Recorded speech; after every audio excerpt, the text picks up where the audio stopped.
नमस्कार मित्रांनो, आज आपण आलोय भूषण फटांगऱ्यांच्या शेतामध्ये. तर भूषण फटांगऱ्यांचे तामटं चालू आहे.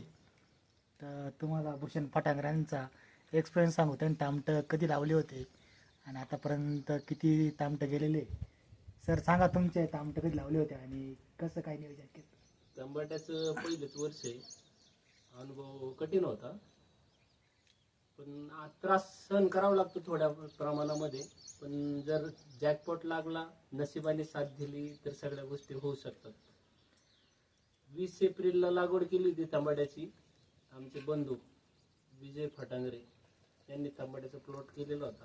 छान असा प्लॉट बसवला होता. कष्ट त्यांचे खूप होते त्या प्लॉटसाठी.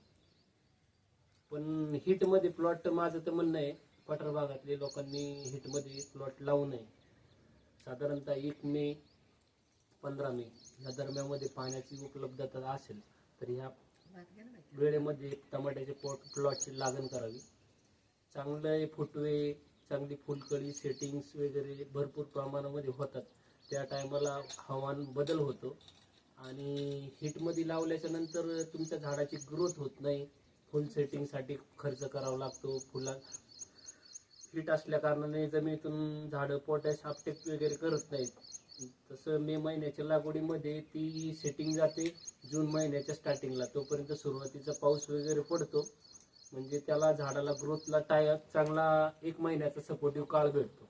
आणि मार्केटिंग कसं असतं? मार्केटिंगची लाईन जर भाव कधी भाव बघितला, साऊथ खालच्या आंध्र कर्नाटक त्या साईडला जर पाऊस जास्त प्रमाणामध्ये झाला तर तिकडचा माल जर थोडंफार प्रमाणामध्ये डॅमेज झाला तर मग इकडे आपल्याकडे मार्केट उचललं जातं. तो नियोजन बघून आपण आपली लागवडी करायची असतं. पण 100% बस आता सरासरी 500+ टमाटे जायला पाहिजे, त्यावेळेस शेतकऱ्याला परवडतंय. आता तुमच्याकडे किती क्षेत्र सगळं तामटाचं?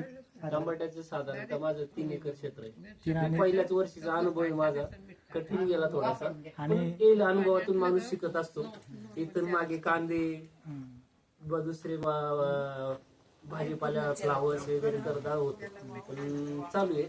माणसाने दुसऱ्या टर्न घेतला पाहिजे थोडाफार, म्हणून मी ट्राय केला. चांगले छान आहे. पण तुम्ही सगळं आता मल्चिंग पेपरवर? हा, मल्चिंग पेपरवरती जर मे महिन्याच्या स्टार्टिंगला लावली तर अवश्य व्हाईट मल्चिंग पेपरवरती लागण करावी. आणि 15 मेच्या दरम्यान जर केली तर सिल्वर चालते. 15 मेच्या पुढे सिल्वर पेपरवरती केली तर काय हरकत नाही. जेवढे तुम्ही हिटमध्ये राहाल तेवढं व्हाईट मल्चिंग पेपर वापरा. 25 मायक्रॉनचे वापरा. पण कागदाची क्वालिटी पाहून, पेपरची क्वालिटी पाहून पेपर वापरावे. तुम्ही पाण्याचं नियोजन कसं केलं? तुम्ही शेततळ किती मोठं केलेलं? कधी शेततळ साधारणतः 1 एकर आतमध्ये एरिया आहे. साधारणतः 5000 स्क्वेअर मीटर कागद बसलेला आहे. म्हणजे बाहेर जर घेतलं तर दीड एकरच्या आसपास भिंतीचा एरिया जातोय. 1.5 एकराचं शेततळ करून यांचं वरचं नियोजन 10 एकराचं पाण्याखाली आणलेलं आहे. याच्या आधी यांच्या वावरांमध्ये फक्त पावसाळी नियोजन असायचं, कांदे बिंदे असायचे. पण आता यांचं 1 एकराचं शेततळ आल्यापासून यांनी 10 एकर नियोजन, झेंडू लावलेले, कोबी, फ्लावर, टमॅटो, सर्व मोठमोठे पिकं घेतलेले. आणि त्यांना बऱ्यापैकी पहिलं वर्ष असून सुद्धा त्यांनी एकदम काटेकोर नियोजन केलं पाण्याचं. आणि त्यांचा जुना अनुभव, एकदम शेती एकदम टॉपची तुम्हाला दाखवू शकतो. तुम्हाला आता मी कॅमेरा फिरून दाखवतो कशी आहे. पुण्याला वॅकेन्सी आहे. TCS करिअर म्हणून कंपनी आहे. या कंपनीमध्ये 2 डिपार्टमेंटला वॅकेन्सी आहे. मी तुम्हाला डिपार्टमेंट आणि एक्सपिरियन्स सांगतो. फार्माग्लॉजिस्ट म्हणून डिपार्टमेंट आहे. 1 ते 5 वर्ष एक्सपिरियन्स पाहिजे. क्लिनिकल डाटा मॅनेजमेंट म्हणून डिपार्टमेंट आहे. 2 ते 6 वर्ष एक्सपिरियन्स पाहिजे. यांच्या वॉकिंग इंटरव्ह्यू 26 तारखेला होणार आहे. 10 ते 2 वाजेपर्यंत. ठिकाण पुणे. पण पहिल्यांदा तुम्हाला त्यांच्या त्या लिंकवर ॲप्लाय करायचं आहे. ॲप्लाय केल्यानंतर तुम्ही त्यांच्या इंटरव्ह्यू जाऊ शकता. तुम्हाला व्हिडिओच्या खाली यांची एक लिंक बघायला मिळेल, ती ओपन करा आणि त्यांचा जॉब ID पण दिलेला आहे. तुम्ही कोणत्या डिपार्टमेंटला ॲप्लाय करणार आहे ते जॉब ID तिथं टाका आणि त्या ठिकाणी ॲप्लाय करा. आणि 26 तारखेला पुण्याला अवश्य इंटरव्ह्यू जा. या 2 डिपार्टमेंटच्या मित्रांना एक्सपिरियन्स आहे त्यांनी अवश्य या कंपनीने ॲप्लाय करा. चला मित्रांनो, या संधीचा फायदा घ्या आणि जेवढी काही रील शेअर करता येईल तेवढी नक्की शेअर करा. धन्यवाद. जय हिंद, जय महाराष्ट्र. मित्रांनो बघू शकता इकडं सगळे टामटाचे यांचे ना हे प्लॉट इकडं.